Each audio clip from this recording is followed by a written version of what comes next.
ジュディットの飼い主はビクターという男で、陰湿で策略家な魂を持つ男でした。彼は忠実な仲間に対する自分の力に陶酔し、ジュディットを苦しめることに異常な喜びを見出していました。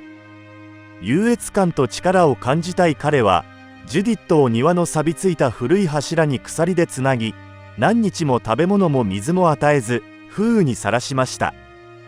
厳しい冬には、ジュディットは寒さで震え、毛布にくるまれたいと切望しました。彼女は追いかけるおもちゃや噛む骨を切望していましたが、彼女の周りの世界はそんな贅沢とは無縁でした。10年間という耐え難い年月、隣人たちはビクターが哀れな犬を苦しめるのを黙って見ていました。彼らはジュディットの苦しみを見るのが耐えられませんでしたが、トラブルに巻き込まれることや泥棒呼ばわりされることを恐れて介入することはできませんでした。彼らはカーテンを閉め、目の前で起こっている不正義に目をつぶりました。助けを求める彼女のあらゆる吠え声、絶望のうめき声はすべて無視されました。しかしジュディットの運命は変わりつつありました。サラという隣人がいて、もはや苦痛に耐えられませんでした。彼女はもはや見て見ぬふりをすることができませんでした。彼女はジュディットの苦しみを目の当たりにしてきました。窓から庭を見ると、鎖でつながれた寂しげな犬の姿が映り、彼女の心は痛みました。彼女は勇気を振り絞って地元の動物保護団体に連絡し、深刻な状況を説明しました。救助隊がビクターの家に到着すると、現場は想像をはるかに超える恐ろしいものでした。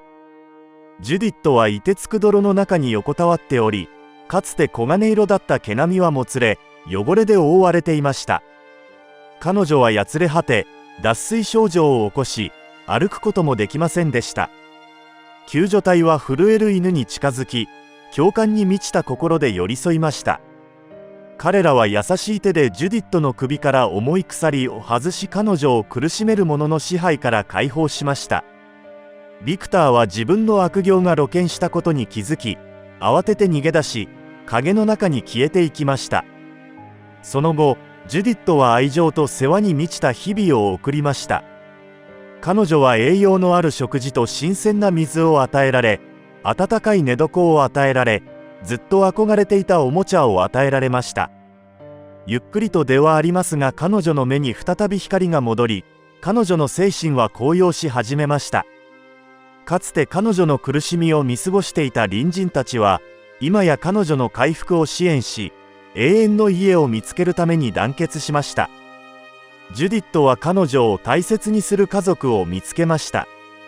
忠誠心と思いやりの真の意味を理解している家族を見つけました。動画をご覧いただきありがとうございます。チャンネル登録をお願いします。